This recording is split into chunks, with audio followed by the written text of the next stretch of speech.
Vamos continuar falando, né, sobre o contexto bíblico do Evangelho de Lucas. Nós paramos no capítulo 8 e agora vai falar sobre a explicação, né, da parábola do semeador. Então a gente vai pular essa parte aqui, né? Essa parábola do semeador é falada ali nos três evangelhos e basicamente, né, elas não destoam uma da outra. E agora o texto seguinte ele fala sobre a parábola, né, da luz manifesta, né, da candeia, que ninguém acende uma candeia e coloca ela debaixo de uma cama, ao contrário, né, coloca de maneira que todos a vejam. Outra passagem aqui que Lucas vai relatar é que quando Jesus ele estava numa casa pregando e aí de repente chegou a mãe de Jesus e os irmãos de Jesus e pediram para chamar ele. E aí nisso, interrompendo Jesus, dizendo, olha, tua mãe e teus irmãos estão te chamando. Aí Jesus vai dizer assim, olha, quem é que são minha mãe e meus irmãos? Minha mãe e meus irmãos são esses que fazem a vontade do meu Pai. Esse são meu pai, minha mãe e meus irmãos. Jesus então agora ele vai chamar os discípulos, né? Eles entram dentro do barco e atravessam, né, para uma outra margem. Jesus vai adormecer, né? Vai vir uma grande tempestade, Jesus vem acalma a tempestade. Essa passagem também é relatada nos três evangelhos. Jesus também, né, falando sobre o endemoniado, o gadareno, né, é uma passagem também citada aqui nos três evangelhos, né, diferente de Mateus, que ele vê dois endemoniados, né, mas Lucas e Marcos ele vê ali somente um. Então fala sobre essa passagem também. Outra coisa, vai falar agora também sobre a filha de Jairo, né? A filha de Jairo e a mulher do fluxo de sangue. Então também essas são passagens relatadas nos três evangelhos e elas pouco destoam uma da outra, né? Se eu não me engano, acho que tem que só na última parte aqui, quando o Jairo termina de curar ali a filha, né? Quando Jesus termina de curar a filha de Jairo, aí Jesus vai dizer assim, olha, não conte nada a ninguém. Se eu não me engano, acho que é só em Lucas que é relatado isso, né? Jesus dizendo para eles não contarem nada a ninguém. Então é uma parte também já descrita nos três evangelhos sinóticos. Jesus vai enviar então os 12, né? Os 12 discípulos, primeiramente. Lucas vai falar sobre duas missões, que é dos 12 e depois dos 70, a gente vai falar logo à frente. Então enviou os 12, né, para eles expulsarem demônios, curar enfermos e anunciar o reino de Deus. E Jesus exortou eles dizendo, olha, não leves bordão, mochila, pão, nem dinheiro. A casa que vocês entrar, permaneça ali até a sua saída. E se alguém não receber vocês, vocês sacudam a poeira de vossas sandálias em sinal de protesto contra aquela cidade. Então os discípulos eles pregaram e realizaram muitas curas em vários lugares. Herodes vai tentar encontrar Jesus agora e vai dizer assim, olha, Herodes sabia que Jesus ele não era João, porque Herodes tinha, né, mandado decapitar João na prisão, mas ele queria conhecer a Jesus. Agora vai falar sobre a primeira multiplicação de pães, descrita também ali pelos três evangelistas, né? A segunda multiplicação não, se eu não me engano a segunda multiplicação é só relatada por dois, mas a primeira multiplicação ela é relatada pelos três evangelistas, né? Sobram ali 12 cestos repletos de pedaços de pães. Outra passagem também, que se eu não me engano essa também é relatada pelos três, é quando Jesus vai perguntar, olha, quem vocês dizem que eu sou? Então levanta Pedro dizendo que, né, Jesus era o Cristo, Filho de Deus. Jesus ele vai, né, predizer a sua morte e ressurreição. Jesus disse aqui também nessa passagem, dizendo assim, olha, não revelem nada a ninguém que eu sou o Filho de Deus. Quando Pedro tem essa revelação, Jesus diz, olha, não dizem nada a ninguém, até um tempo oportuno. E aí ele vai prever, né, a sua morte, que ele vai ser entregue na mão de religiosos, na mão de mestres da lei, e na mão ali, né, dos chefes dos sacerdotes. Mas no terceiro dia ele vai ressuscitar. Jesus continua falando ao povo, dizendo, olha, cada um que quiser me seguir, e agora ele se dirige, né, não somente aos 12, mas também à multidão que estava ali. Porque lembra, agora Jesus estava falando com os discípulos, Pedro revela que Jesus é o Cristo, ele vai dizer ali para os líderes que ele vai ser morto, mas vai ser ressuscitado. E agora ele se dirige à multidão e vai começar a dizer, olha, aquele que quiser me seguir, negue-se a si mesmo e tome a sua cruz dia após dia. Não adianta ganhar o mundo e destruir a si mesmo. E ele vai dizer mais, olha, alguns dos que estão aqui, eles não vão passar pela morte. Então acontece que depois passou 8 dias depois dessa palavra, e Jesus vai tomar Pedro, Tiago e João, e eles vão ir até o monte. Chegando nesse monte, Jesus, o rosto dele começa a transfigurar, as suas roupas ficavam muito brancas, né? E apareceu ali diante de Jesus 2 homens, que é Moisés e Elias. Então Moisés e Elias vai começar a dizer assim, olha, está próximo de cumprir em Jerusalém aquilo que já foi predito sobre Jesus, né? Ele vai ser morto, mas ele vai ser ressuscitado. Então Moisés e Elias estavam pregando ali também ali, né, para os discípulos, estavam falando para, né, os 3, Pedro, Tiago e João. Aí Pedro vai sugerir, né, para poder fazer as tendas ali, né? E aí nesse momento vai vir uma nuvem que vai cobrir tanto Moisés, Elias como Jesus. E aí vai surgir uma voz dizendo assim, olha, esse é meu filho amado, eu o escolhi, a ele dai atenção. Então os discípulos, né, ficaram, né, muito espantados com esse evento e eles guardaram esse momento ali para si, né? A gente só vai saber depois que foi descrito aqui no Evangelho. Jesus então ele vai descer do monte e um homem, né, havia um homem que ele estava, essa é uma passagem também relatada, se eu não me engano, pelos 3 evangelistas.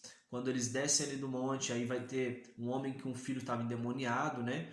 Que o demônio jogava esse menino tanto na água como no fogo, tentando matar ele, fazia isso desde a infância. Então esse homem levou o menino para o restante dos discípulos expulsarem esse demônio deles. Só que os discípulos não conseguiram. Então Jesus vai dizer, olha, ô geração incrédula, né? Até quando eu vou estar no meio de vós? Traz aqui o menino. Jesus expulsa aquele demônio, depois ele diz para os discípulos, olha, essa casca, porque eles perguntam, por que a gente não conseguiu expulsar o demônio daquele menino? E Jesus vai dizer, olha, porque esse tipo de demônio só sai com jejum e com oração. E o povo ficava maravilhado, né, com os feitos de Jesus, e Jesus vai reiterar dizendo, falando sobre a sua morte. Os discípulos vão chegar então para Jesus agora e perguntar assim, Senhor, quem é o maior no reino de Deus? Quando eles perguntam isso, Jesus vai dizer assim, ele pega uma criança no colo e vai dizer assim, olha, quem recebe uma criança a mim me recebe. E o menor entre vocês vai servir a todos. Porque no mundo, o maior ele é servido por todos. Mas no meu reino é diferente. O maior ele serve a todos. Os discípulos agora eles vão repreender um homem, né, que estava expulsando demônios ali em nome de Jesus. E Jesus vai dizer para eles assim, olha, não faça isso não. Porque assim, quem não é contra mim está ao meu favor. Quem não é contra vós está ao vosso favor. Então, né, Jesus exorta eles dizendo isso. Jesus agora vai passar pelo povoado dos samaritanos, mas os samaritanos não vão receber Jesus porque Jesus estava indo prioritariamente a Jerusalém. Então, né, só para a gente dar uma complementada, os samaritanos não se davam com os judeus porque no período de separação ali dos 2 reinos, o reino norte com a sua capital ali Samaria e o reino sul representado pela sua capital Jerusalém, eles se dividiram. Então assim, depois dessa divisão, esses 2 reinos eles não davam certo, né? Os samaritanos eles já achavam que eles poderiam, né, casar com mulheres de outras tribos que não tinha problema algum. Então o reino do sul, com a capital Jerusalém, já achava que não, a gente tem que manter isso, a gente tem que casar só com mulheres do nosso povo. Essa era uma das diferenças que eles tinham. Então eles não davam certo, então por isso eles não aceitaram Jesus, porque Jesus ia diretamente para Jerusalém, que era a capital do reino sul, o reino, vamos dizer, inimigo deles. Então Tiago e João vai propor assim, Senhor, tu queres que a gente manda descer fogo do céu sobre essas pessoas? Olha só a ideia dos caras. E aí Jesus vai exortar a Tiago e João dizendo, olha, não sabeis que espécie de espírito sois? Jesus não veio, eu não vim para poder destruir, sim para poder salvar. Pronto.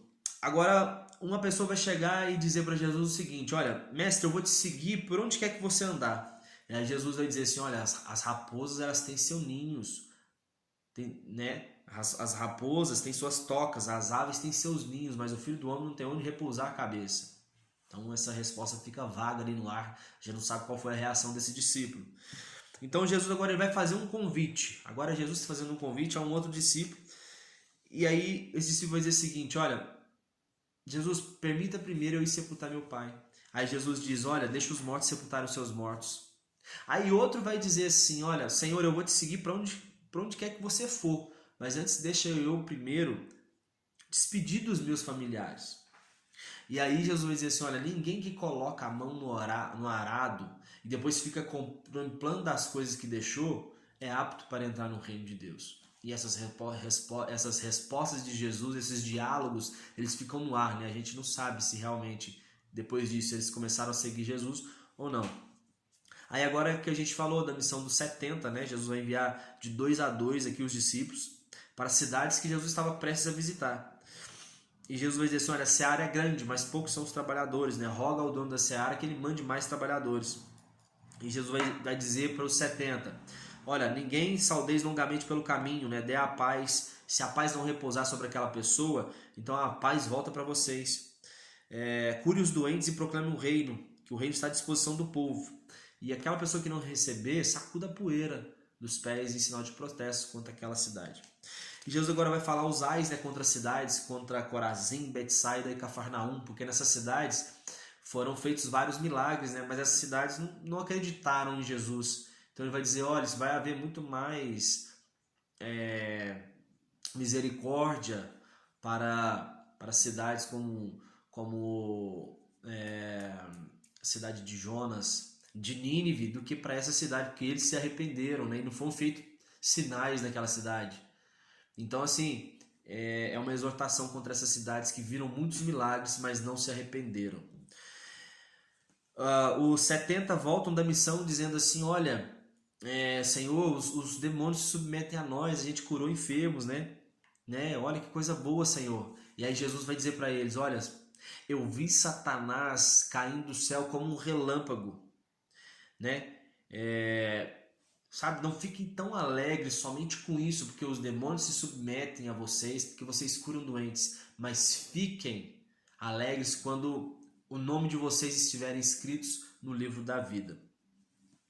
Jesus então diz aos discípulos que eles são bem-aventurados por verem essas revelações, porque muitos, né, Abraão, Isaac, Jacó, Davi, todos esses homens desejaram ver esse dia do Senhor, mas eles não viram, né? Não viram, mas Jesus vai dizer, olha, bem-aventurados são vocês que estão vendo tudo isso. Agora a parábola do bom samaritano, né, que só Lucas descreve ela, ele vai dizer assim que um advogado da lei pergunta o que ele precisava fazer para ele herdar a vida eterna. E Jesus vai perguntar a ele sobre a lei, como que se interpreta a lei? Aí esse advogado da lei vai dizer assim, olha, a lei é interpretada da seguinte forma, Jesus, ama teu próximo como a ti mesmo, né? Amarás o Senhor teu Deus de toda tua alma, todo o teu coração e ao próximo como a ti mesmo. Só que aí, quando ele responde isso, o próprio advogado da lei fala assim, Jesus, mas quem é que é meu próximo?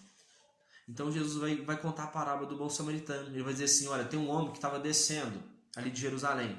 E aí ele foi assaltado, né? Foi espancado e jogado à beira do caminho, quase morto. E aí desceu um sacerdote, olhou a situação daquele homem e passou de largo. Depois desceu um levita, olhou a situação daquele homem e passou de largo também. Aí estava descendo um samaritano.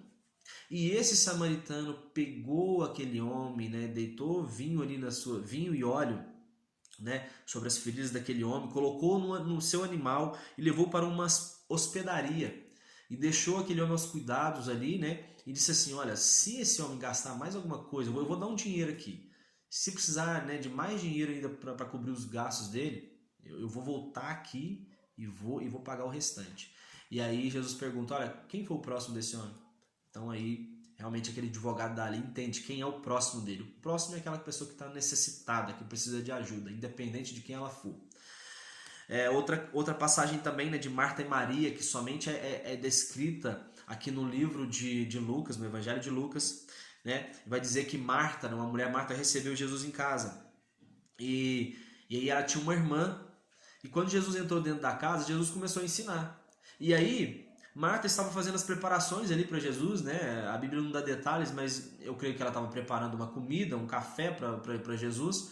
E Maria, sua irmã, estava na sala, junto com os demais discípulos, e ouvindo Jesus falar. E aí Marta se incomoda e diz assim, olha, Senhor, não te importas que eu fique aqui a servir sozinha, né? Ordena a minha irmã que ela venha aí me ajudar. E aí Jesus vai dizer assim, ó, Marta, Marta, tu andas preocupada com muitas coisas, mas uma coisa só é importante, Maria escolheu a melhor parte, de estar quedada aqui aos meus pés ouvindo os ensinamentos do Senhor. Porque Maria estava prostrada ouvindo a mensagem ali de Cristo. Então, essa passagem também termina assim com algo vago, né? A gente não sabe qual foi a reação de Marta, né? Não sabe com o que continuou. Jesus só disse, olha Marta, a melhor parte Maria escolheu, que é ficar aqui aos meus pés ouvindo meus ensinamentos. E para a gente já caminhar para o final, os discípulos eles pedem para Jesus ensinar a orar, né? Assim como João tinha ensinado eles a orar. Então Jesus ele ensina a oração do Pai Nosso aos discípulos. E aí vai falar sobre a parábola do amigo insistente, agora finalizando. Que imagina um amigo, né, que vem pedir a você pão à meia-noite. Já é uma hora bem avançada. Então assim, embora você não atenda aquele amigo por causa do horário, né? E, tipo, você não atende ele na hora, você vai atender ele se aquele amigo continuar insistindo. Então assim, Jesus está demonstrando com essa parábola que pela insistência em oração, nós vamos conseguir chamar a atenção de Deus. Sabe, embora nós não sejamos amigos de Deus, né? O que ele diz é o seguinte, né? Você não vai atender porque ele é seu amigo, você vai atender porque ele está insistindo. Porque aquele amigo seu ficou insistindo. Não foi pela amizade que você vai sair lá e dar um pão para ele.